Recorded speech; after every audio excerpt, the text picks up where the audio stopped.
এখন পর্যন্ত তাকে গ্রেপ্তার করতে পারেনি। আমরা দেখেছি আদিতবাড়িতে একজন গ্রেপ্তার হলো, বাকি আসামিরা প্রকাশ্যে বেড়াচ্ছে, তাদেরকে কিন্তু পুলিশ গ্রেপ্তার করতে পারেনি।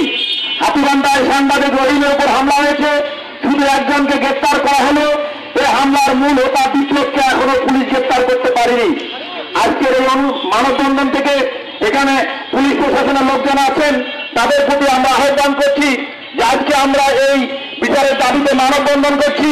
যদি অবিলম্বে এই তিনটি ঘটনার হামলাকারীদেরকে এবং অপরাধীদেরকে গ্রেপ্তার করা না হয়, তাহলে আমরা মানববন্ধনে শুধু বসে থাকবো না, এরপরে আমরা আরো কঠোর আন্দোলনে যাব। পরিশেষে এই মানববন্ধন আমাদের জন্য যে মানববন্ধন আয়োজন করেছেন লালমনিরহাটের সাংবাদিকরা, তাদের প্রতি কৃতজ্ঞতা প্রকাশ করে আমি আমার বক্তব্য শেষ করছি। খোদা হাফেজ, বাংলাদেশ জিন্দাবাদ।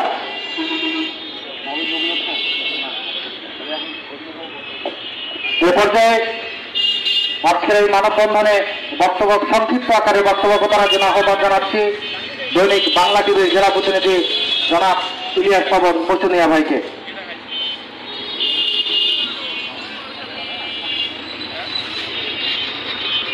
আসসালামু আলাইকুম।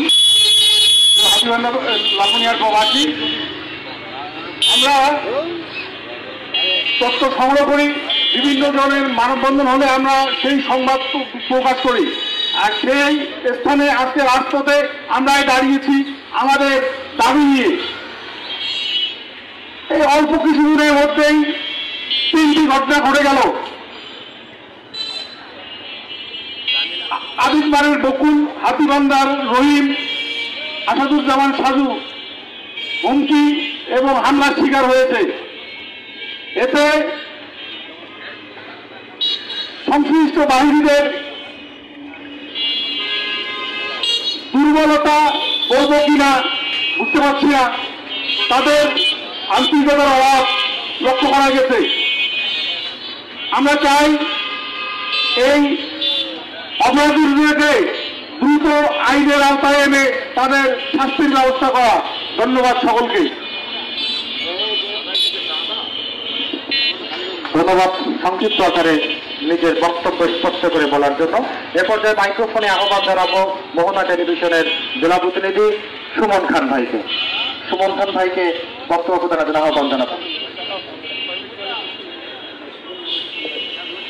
ধন্যবাদ। আমরা আজকে কি জন্য এখানে দাঁড়িয়েছি সেটা আমরা সবাই অবগত। গত এক সপ্তাহে 3 জন সাংবাদিকের উপর হামলা, হুমকি, নির্যাতন সহ নানাভাবে হয়রানি এবং মিথ্যা মামলা সহ নানাভাবে হয়রানি করার চেষ্টা চলছে। আমরা গত 3 দিন আগে যদি আমরা শেষ যে সাংবাদিক আব্দুল রহিমের যে হামলা করলো, তারা কারা, আসলে এই পরিকল্পনাকারী কারা, এটা কিন্তু সুস্পষ্টভাবে প্রশাসন জেনে গেছে। কিন্তু আজও পর্যন্ত একজনকে গ্রেপ্তার করার পরেও যে আসামির মূল হোতা যে বিপ্লব, সে কিন্তু একজন রিপ্রেজেন্টেটিভ, আলমদিনার রিপ্রেজেন্টেটিভ, হাতীবান্ধা পাটগ্রামে সে কর্মরত। সে সাংবাদিকের উপর হামলা করে, সে একজন রিপ্রেজেন্টেটিভ হয়ে সে সাংবাদিকের উপর হামলা করার সাহস কিভাবে পায়? এখনো পর্যন্ত প্রশাসন তাকে গ্রেপ্তার করতে পারেনি। সে তো বিদেশে চলে যায় নাই, দেশেই আছে। তাহলে আজ 4 দিন অতিবাহিত হওয়ার পরেও প্রশাসন কিন্তু তাকে গ্রেপ্তার করতে পারেনি। তো আসলে আমরা হামলার শিকার হব, মামলার শিকার হব, এভাবে রাস্তায় দাঁড়াবো, এটা আর কতদিন এভাবে দাঁড়াবো? তাই প্রশাসনের কাছে দৃষ্টি আকর্ষণ করে বলছি, আপনারা এই আসামিদেরকে গ্রেপ্তার করে দৃষ্টান্তমূলক শাস্তির আওতায় এনে তাদেরকে কঠোর শাস্তির দাবি জানাচ্ছি। সেই সাথে আর যেন এই সাংবাদিকদের উপর হামলা না হয় সেদিক দিয়ে প্রশাসনের দৃষ্টি আকর্ষণ করছি। ধন্যবাদ সকলকে।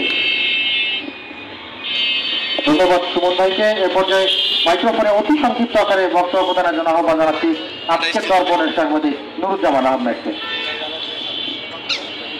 আসসালামু আলাইকুম। সাংবাদিকদের উপর যে নির্যাতন জুলুম হচ্ছে তার জন্য আমরা খুবই আপনাদের যেভাবে আমরা নির্যাতনের শিকার হচ্ছি সেটা আমাদের ভাষায় বর্ণনা করার মতো না। এভাবে কতদিন চলবে? তাই আমরা আজকে মানববন্ধনে দাঁড়িয়েছি। আমরা এখান থেকে প্রশাসনের দৃষ্টি আকর্ষণ করছি এবং আমরা দ্রুত যে যারা দোষী তাদের শাস্তি চাই এবং তাদের গ্রেপ্তার চাই। এই বলে আমার সংক্ষিপ্ত বক্তব্য এখানে শেষ করছি। এ পর্যায়ে মাইক্রোফোনে আহ্বান জানাচ্ছি সাহসী সাংবাদিক, বাংলা নিউজ এবং আজকের পত্রিকার জেলা প্রতিনিধি জনাব খুরশিদ আলম সাগর ভাইকে।